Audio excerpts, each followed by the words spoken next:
Well, good morning from Mount Sterling, Kentucky. This is where we spent the night last night. Unfortunately, and I say that because we should have been another 100 miles down the road, easy. And that was my plan. So I'll catch up to what happened yesterday, and then I got to get moving. So we got to the shipper yesterday, dropped the empty, went to the drop yard, dropped the empty, picked up the loaded trailer, and doing the pre-trip inspection on the new trailer, I discovered that the brake lights on that trailer weren't working. There's nothing wrong with the lights. I mean, they're LEDs. It takes a lot to kill them. But the circuit just wasn't being energized, and I couldn't figure out why. Usually, you know, I fiddle with the connector where the pigtail plugs in to the trailer. A lot of times those connector pins, they're just basically two pieces of metal, spring metal. They're supposed to be sticking out, it's supposed to be out a little bit. And sometimes they get smushed in together like that, and they don't make contact with the female plug that pushes in on it. And these are supposed to be sprung out a little bit. Well, that wasn't it. And I checked both ends of the pigtail, both the it's not the pigtail that I check, it's the plug right on the trailer. Well, I also unplugged the pigtail from my truck and checked the pins on the truck side. Not the problem. I didn't know what else, I figured it had to be some type of a wiring short or something somewhere. So I called maintenance, and they had a service truck sent out. That was about 3 hours of waiting, and took them 20 minutes to figure it out. It was a wire, in that circuit that was shorting to ground. But it wasn't, my thought was, well, geez, it could be anywhere along the 53-foot length of the trailer. I'm not going to spend all night crawling around underneath the trailer looking for it. And, yeah. So, well, it turns out it was in right behind the plug at the front of the trailer. He pulled that apart, and he found a wire that was shorting out to ground. And every time basically he found that the fuse was blown up here in the truck. He replaced the fuse, and then as soon as I step on the brake and energize that brake light circuit in the trailer, boom, blew the fuse again. So that's when they had to sort it out. What if there's a guy behind me? I don't know if he's waiting for me to move. Can't tell. And then I hear a horn blowing, so I don't know. It doesn't sound like it's coming right from right behind me. And whatever, he's got options. Anyway, but I do need to move. So all together, it cost me 4 hours. So instead of getting another 100 miles down the road, we got 36 miles. This pilot is 36 miles from where I started. And I came here to scale because this is a heavy load. And there was a parking spot, and I took it. It was getting late. It was after 9 o'clock already. So, and I should have been I should have been down the road and shut down, parked somewhere else 100 plus miles down the road by, I don't know, 7. Because I got there 3:30, 4 o'clock. I forget the timeline, but it was crazy. I got there late afternoon. I didn't get out of there until 8. So, yeah, not a good way to start this trip. Now, we're not going to be late because this load has some time on it. Still have 600 miles to go. But I think it's about 600. That's a good question. I forgot to pull up Navigo. Come on. Navigo. 600. Whew. That guy, I just got blinded by it. Sun reflecting off of some other trailer. I guess I could pull it up on here. 577 miles. I'm planning to stop in Carlisle tonight though, because now I found another problem on the trailer. It's another light problem, and could be created by this guy, or it could have already been there. I just didn't notice it. The two front marker lights on the very top leading edge of the trailer, neither of them are working, so have to sort that out. But I'm not going to pay for another service call. Well, I'm not paying for it, but I'm not, I'm not going to incur Schneider another service call or take it to a shop for an overpriced repair when I can take it to Schneider's facility in Carlisle tonight, and I can be there by 7 o'clock tonight. Get there, shut down, they can work on the trailer, and I'll park and call it a night. So that's what I'm planning to do. So from here to Carlisle to the yard is 487 miles. So that's easy enough to do. So let's get going, and should be an interesting day. It's a beautiful day out. So should get some good scenery video. Oh, so away we go. We're hopping on Interstate 64 East. If you're not familiar with where this is, we're 36 miles east of Lexington, Kentucky. We are eastbound on Interstate 64. We're going to hit West. In fact, we're going to spend a lot of time in West Virginia today. We're going to roll through Charlotte, and then we're going to stay on 64 north. Well, it's eastbound, but it goes northeast towards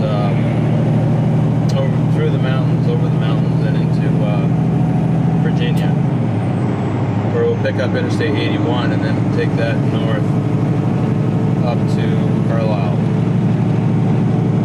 That's our route today. So we are rolling. See, it's a beautiful day. It's not even cold. Like I had my pullover. What do you call it? I don't even remember what you call it.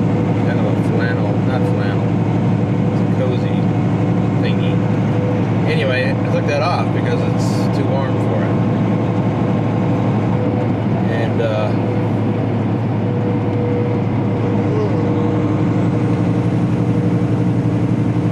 anyway, let's enjoy the drive.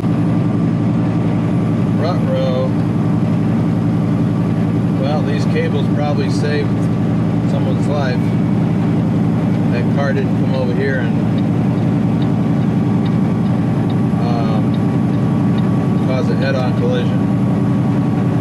That's why those cables are there.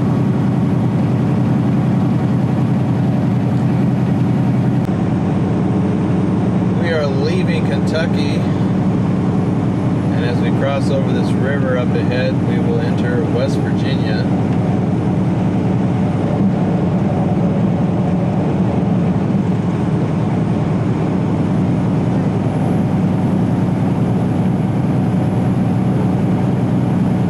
Sandy River.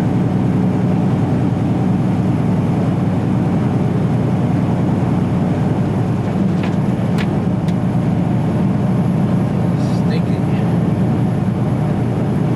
I don't think it's the river, I think it's the refinery that stinks. Welcome to West Virginia.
or 30-minute lunch break. Well, it's going to be longer than that.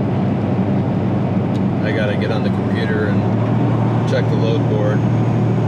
Anyway, we're here at, where are we? Sutton? Flatwoods? Well, I'm not sure. I guess it's Sutton. Anyway, there's a pilot up there on the left. They have a Moe's. It's kind of like a Chipotle, or a Chipotle wannabe, but it's good. So we're gonna go in there and have a burrito bowl or something, and then I take the laptop inside and get on the load board.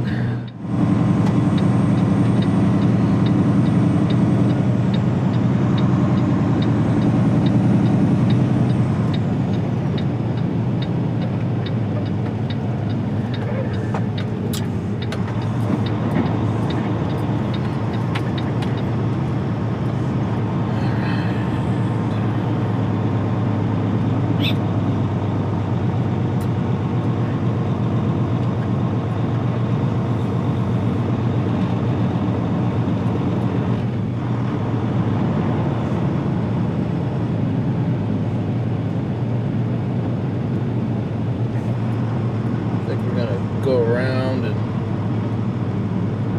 shoot. Guess we'll have to do it the hard way. Well, I don't like that approach. Let's see here.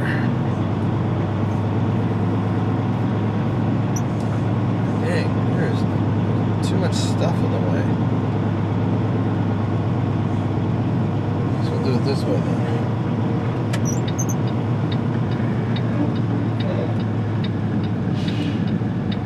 I wanted to swing completely around to this setup, but there's these RVs and stuff are in the way. It's a little tight to begin with, so we'll just do it this way.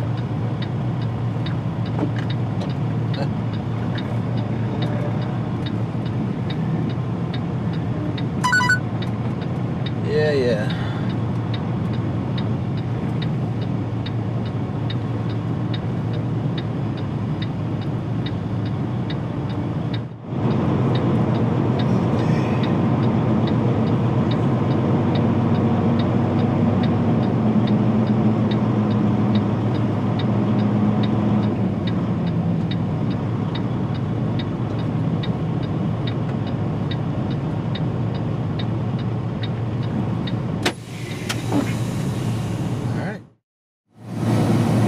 Break time's over. It was a little longer than I thought it might be, but I had a nice lunch and booked my next load. So, yeah, let's see how that goes. Anyway, we're out of here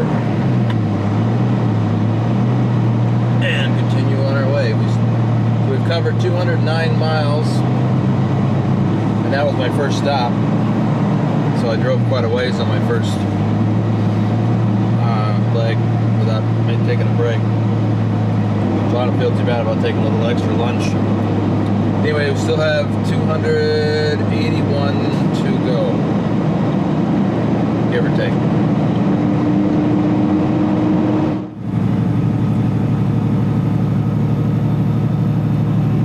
Well, the crazy thing about West Virginia is all the hills you gotta climb, including the on-ramp hill. I got a whole string of cars being stuck up behind me, or should I say backed up behind me. I got this heavy load, so I don't make very good time going up the hill.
We have arrived at the Carlisle terminal.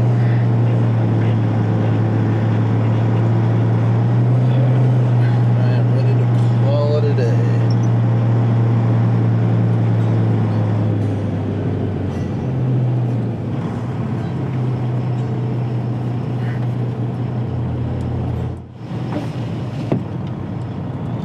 Alright, we are in. Security said there's parking available right in front of the shop. So I'm going to go around and go down to the second row.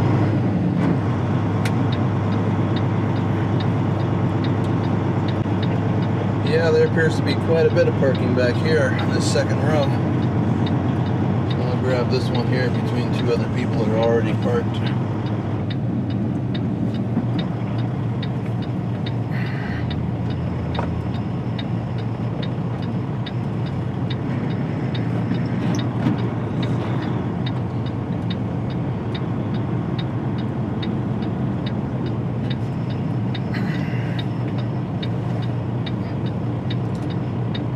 Call it good.